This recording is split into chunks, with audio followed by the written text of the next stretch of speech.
Olá meninos, sou Pablo Nogueira, sou biólogo. Nós vamos acompanhar mais um conteúdo de ciências, agora para o 7º ano. Nós vamos estar trabalhando saneamento básico, algumas verminoses, doenças causadas por vermes e algumas doenças também causadas por veiculação hídrica, tá certo? Então pegue seus lápis, canetas, cadernos, façam suas anotações e vamos para mais uma aula.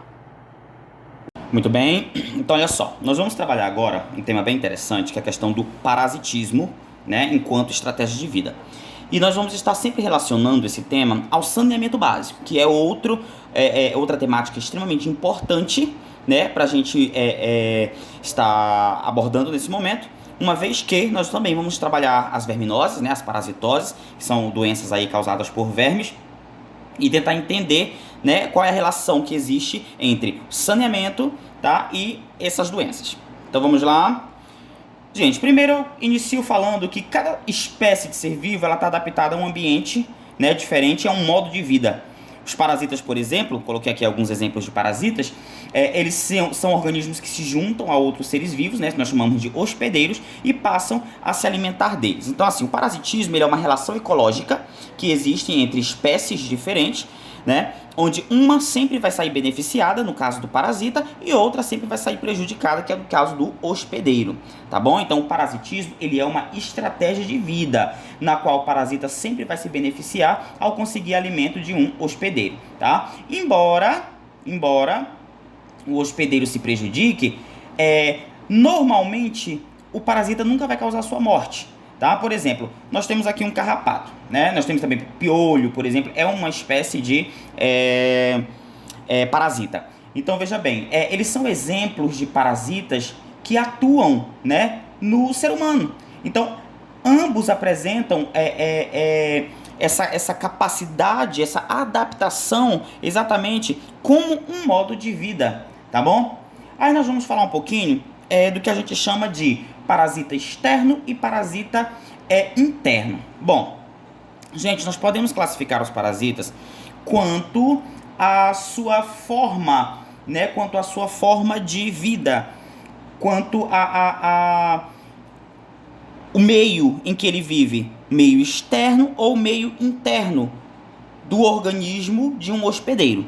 Então, eu posso chamar o parasita de ectoparasita, e posso também ter parasitas que são endoparasitas, tá?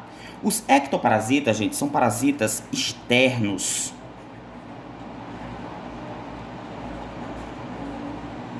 E os endoparasitas são parasitas internos,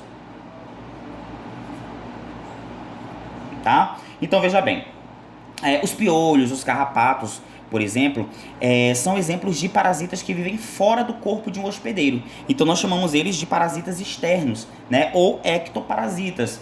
Existem também parasitas que vivem dentro do organismo do hospedeiro, que são chamados de parasitas internos, ou nós chamamos de endoparasitas, tá bom? Então, por exemplo, nós temos aqui a lombriga, a tênia, são parasitas que vivem dentro do organismo, e eles frequentemente se nutrem do alimento ingerido pelo indivíduo contaminado ou do sangue desse indivíduo, tá bom? Esses parasitas eles podem causar desnutrição, podem causar também anemia, e as doenças que nós vamos ver agora são causadas por parasitas, que são chamadas de parasitoses,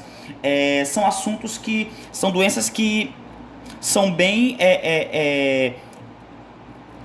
comuns em algumas regiões, e depende muito da questão dos métodos de higiene utilizado pelas pessoas em determinados tipos de regiões. Então nós vamos ver a esquistossomose, tá? Nós vamos ver a teníase, nós vamos ver o amarelão, a ascaridíase, tá? E todas elas são doenças causadas por vermes, tá bom? Nós vimos nos vídeos anteriores, gente, no vídeo anterior que nós falávamos sobre os invertebrados, nós vimos que nós temos lá 8 filos básicos de invertebrados. Nós vimos 3 filos que são de vermes, que são os plateumintos, os nematódios e os anelídeos. Então nós vamos estudar exatamente doenças que são causadas por esses vermes, principalmente aí os plateumintos e os nematódios. Nós vamos estar estudando, tá ok?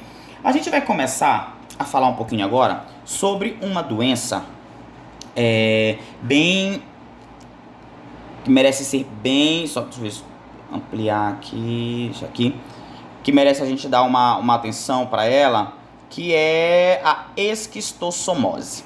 Vamos lá, deixa eu dar um pouquinho aqui sobre a esquistossomose. Gente, a esquistossomose ela é a mesma doença chamada barriga d'água, tá bom? É uma verminose, ela é causada por um plateuminto Schistossoma mansoni, tá? Plateuminto Schistossoma mansoni. Aqui, olha só. E esse plateuminto aqui também ele pode ser chamado de esquistossoma, uma vez que ele vai causar a doença esquistossomose, tá?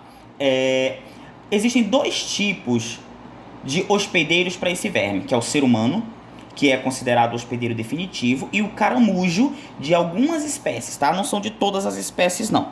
Tá? Existe um caramujo específico que é do gênero Bionfalaria, e esses caramujos eles podem ser contaminados por esse tipo de parasita, tá bom? Eles vivem em água doce e não poluída, né? E o caramujo que é parasitado por esse tipo de verme aqui, ele é considerado hospedeiro intermediário. Qual é a diferença que existe entre hospedeiro definitivo e hospedeiro intermediário? Gente, o hospedeiro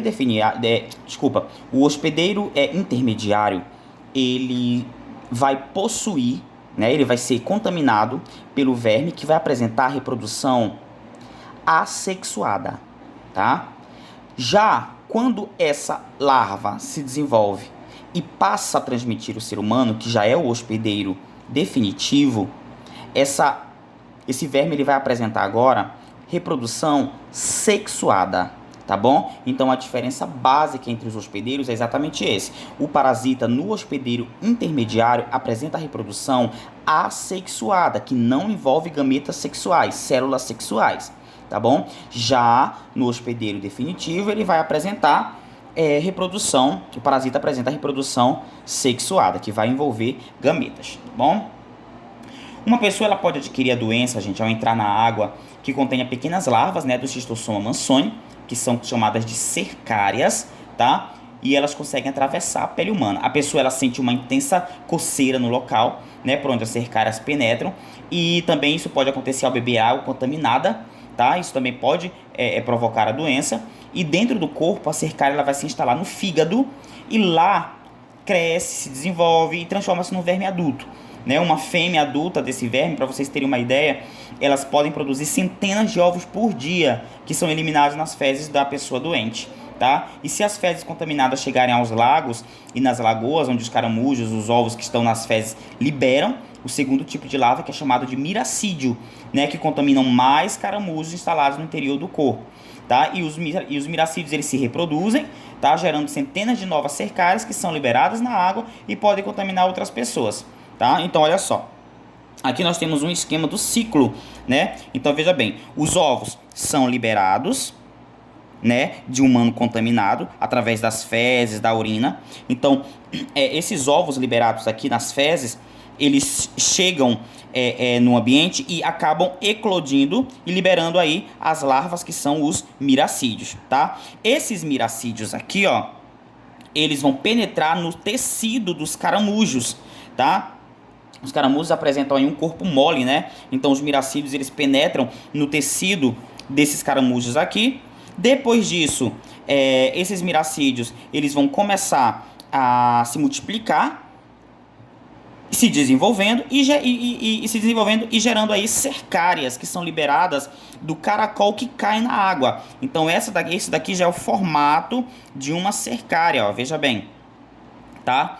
Ao cair na água, essas cercárias aqui, o ser humano que entra em contato com aquele lago, com aquela lagoa que está contaminada por esse tipo de larva aqui, essa larva penetra na pele do ser humano, né? E as cercárias, ao penetrar na pele do ser humano, ela perde essa cauda aqui, ó, que é como se fosse um flagelo, né? Isso daqui faz com que ela possa nadar em direção à pele do ser humano.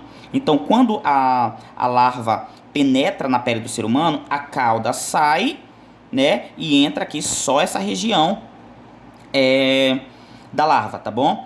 As cercárias elas vão perder a cauda e elas se transformam aí em xistossomulas. Ao entrar na pele, pela pele, ao entrar no ser humano pela pele, ela vai cair na corrente sanguínea, né? E a partir do processo de circulação, elas vão migrar para o fígado e é lá no fígado, né, que elas vão se transformar em vermes adultos, como vocês podem ver aqui, ó, né? Esses vermes adultos aqui, eles vão migrar, né, aos pares. Nós temos aqui o macho e a fêmea. O macho, ele é sempre esse maior aqui, ó, né? A fêmea, ela fica instalada aqui no corpo, né, do macho. Então, esses pares aqui adultos, eles vão migrar, né, para as veias mesentérias do intestino, do reto, né, onde lá eles vão depositar ovos junto às fezes. Aqui também, ó, próximo à bexiga, né, os ovos, eles são eliminados através da urina. Então, é dessa forma que ocorre o ciclo de contaminação da larva do esquistossoma, tá? Bom, além da esquistossomose, nós vamos ter uma outra doença também que é causada por uma outra verme, que é a teníase, tá? Teníase, lembra o quê? Tenha, né? Gente, tenha é a mesma solitária, né? Nós conhecemos por solitária. As tenhas, elas são plateumintos também, né? Parasitas, são causadoras da verminose teníase. E existem duas espécies de tenha, né? Nós conhecemos duas espécies de tenha. Nós temos aí a tenha solium e a tenha saginata. Gente, esses vermes, eles têm forma de fita, têm crescimento contínuo. Os adultos, eles podem chegar a alguns metros de comprimento. Eles prendem-se, né, ao intestino humano por uma das suas extremidades, nós chamamos de escólex. E por sua vez, eles também vão absorver parte do alimento que o indivíduo ingere. E pode também causar aí anemia, eles podem causar também desnutrição no indivíduo, tá bom? Então, olha só, nós vamos ter aqui, ó, o corpo da tenha, se você for analisar, olha só, ele é um corpo segmentado, né? Ele é formado por vários segmentos que, quanto mais distantes do escólex, que é a parte da cabeça, essa parte aqui, ó, nós chamamos de escólex, é a parte da cabeça da tenha. Quanto mais distante do escólex, quanto mais distante da cabeça, esses segmentos aqui, mais maduros eles estão, né? Então, quando um desses segmentos está maduro e ele está repleto de centenas de ovos, ele se desprende e sai com as fezes do hospedeiro. Olha só, ele se desprendendo aqui, ó, uma partezinha dele se desprendendo, né? Então, os hospedeiros intermediários, né, o porco, ele é hospedeiro intermediário da tenha solium, tá? E o boi, ele é hospedeiro intermediário da saginata, tá? Da saginata. Então, assim, é todo porco e todo boi? Não, é apenas aquele porco e aquele boi que tem a carne contaminada por esses vermes aqui, tá bom? O ciclo desse tipo de tenha aqui, gente, é o seguinte: tanto a tenha saginata quanto a solium produzem aí ovos, né? Ou nós chamamos de proglótides grávidos nas fezes, são liberados no ambiente. Então, veja bem, ovos ou proglótides grávidos são liberados através das fezes no ambiente, né? De uma pessoa contaminada. Esses proglótides aqui, tanto da tenha saginata, né, proveniente do gado, quanto da tenha solium, proveniente do porco, eles são infectados ao ingerirem aí a vegetação ou a água contaminada, né? Então, perceba que nós vamos ter, nesse caso aqui, dois tipos, né, de tenhas que são transmitidos, né, que acabam infectando, na verdade, é uma infecção que eles acabam causando na carne desses dois tipos de animais aqui, que, por sua vez, transmitem depois, né, através de sua carne para o ser humano, né? Quando esses animais eles são contaminados, gente, por esse tipo de larva aqui, por esse tipo de verme aqui, os ovos eles eclodem no intestino e migram diretamente para a musculatura, né? E lá vão se desenvolver, na musculatura desses animais, se desenvolvem o que nós chamamos de citicercos nos músculos, tá? Que vai dar origem a uma outra doença que eu vou já falar para vocês. Depois disso, os humanos eles são infectados ao ingerirem a carne crua ou mal cozida, né? Contendo o cisticerco desse tipo de animal aqui.